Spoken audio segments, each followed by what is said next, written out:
For the last 3 years, the music industry has convinced itself that the immersive audio transition is done.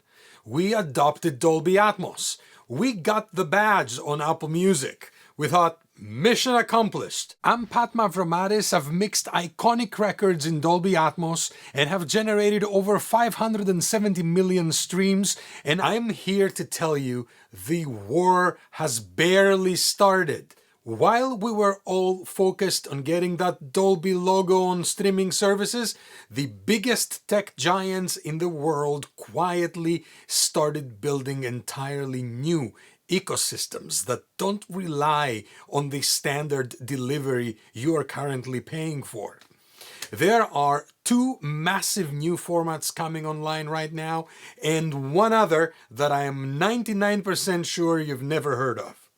One controls the future of video, the other controls the future of VR, and neither of them is compatible with the file you've just sent to your distributor. Here's the reality for recording artists and industry execs. If your catalog is only optimized for the current standard, you are effectively invisible on the world's largest video platform and incompatible with the next wave of cool hardware. Today, I'm going to reveal what this new format war looks like and show you the one mixing strategy that ensures your masters survive that fracture. To understand your strategy, you have to understand the battlefield. So let's look at the players. First, let's talk about the disruptor, Eclipse Audio. Eclipse is based on the IAMF standard, Immersive Audio Model and Formats. Unlike Dolby, which is proprietary and licensed, IAMF is open source. It's developed by the Alliance for Open Media. Google and Samsung are at the forefront of this, but look at the list of companies involved. This is serious stuff. But why does this matter to your bottom line?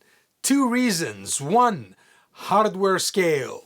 Samsung has integrated Eclipse decoders into their entire 2025 TV lineup, and though not exactly clear, some slightly older models will get a software update maybe. Google is baking it into Android 16. It is designed to be everywhere. Two, and this is the critical one, YouTube. YouTube does not support Dolby Atmos. Eclipse is the only way to deliver true immersive audio to the 2.7 billion users on that platform. On the other side, we have the walled garden, Apple's ASAF, the Apple Spatial audio format. It is designed specifically for the Apple Vision Pro, that whole ecosystem. It uses audio ray tracing to map sound to the user's physical room. It is high compute, ultra premium, and completely different from the file you just sent to your distributor right now. So why can't we just use our existing Atmos mixes for everything? Well, the issue isn't just the file format, it's the physics, let's say. Traditional Atmos music is 3DOF, so 3 degrees of freedom. You sit in a chair. You can turn your head, right? But you can't walk away from the drums, let's say. The next generation of revenue, VR, spatial gaming, the metaverse, is 6DOF, or 6 degrees of freedom, meaning you walk through the music, through the sound.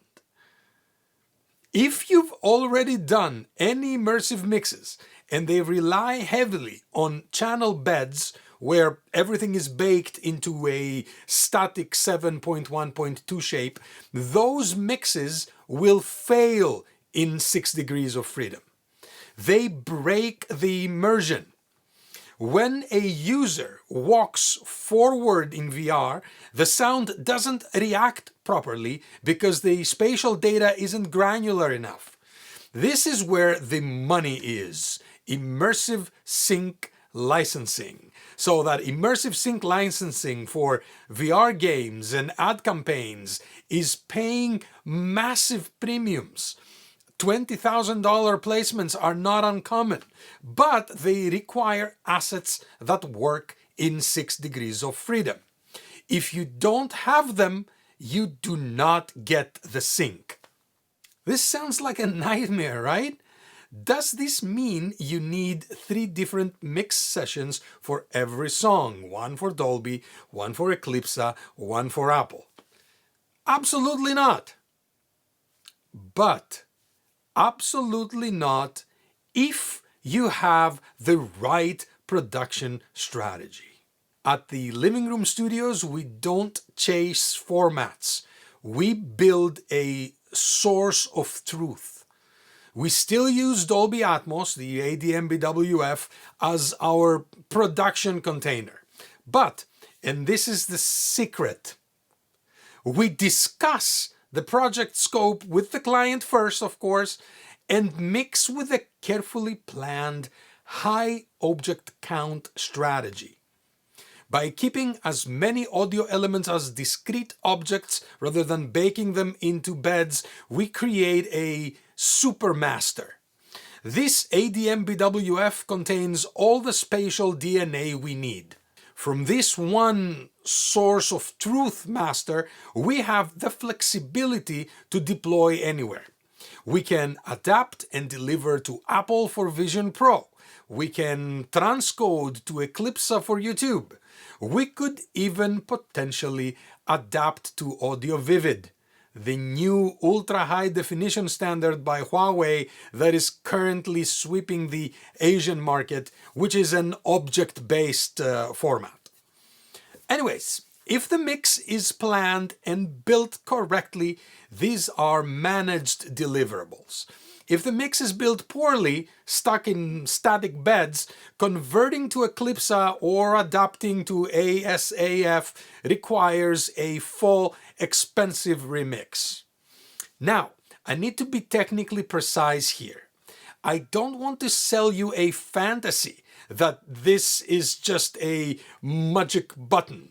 While converting an ADM to Eclipse is a fairly direct mathematical translation, I would say, just needing some setup and QC work to make sure everything is okay, converting to Apple's ASAF requires a bit more architectural work. Why?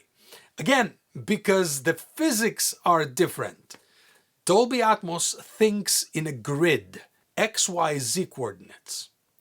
Apple's ASAF thinks in spheres, combining fifth-order ambisonics with objects. So, when we move your master to the Apple Vision Pro, we aren't just copying files. We have to translate that metadata so the physics of the sound match the spherical environment. It requires a human touch and a specific translation workflow. But here's the key takeaway. Because we started with a clean, high-object ADM, this is a lower-cost translation task, not a massive production task. Think of it this way. It is the difference between hiring a translator to translate your book about butterflies into French versus hiring a writer to write a book about butterflies in French from scratch. You do get a book about butterflies in French, but you've paid for it twice. Make sense? So we are undoubtedly entering the era of the format ecosystem. For the recording artist, this is about protecting your legacy and your future earnings. You need your art to translate perfectly for YouTube or the Vision Pro or other devices. Ensuring at the same time that the work you do today remains a viable revenue-generating asset forever. For the industry execs, This is about reach and revenue, but it's also about asset integrity. You know that you cannot maximize the value of a catalog if the product is technically broken on the world's biggest platforms. So, you need a quality partner who understands the roadmap, not just the knobs and faders. If you want to discuss a production strategy for your next release, either catalog or new, that is natively ready for Atmos, Eclipse, and the future of spatial computing, let's talk. Link is below to book a discovery call. And if you'd like more info on how stereo fits this whole picture, I have a video right here.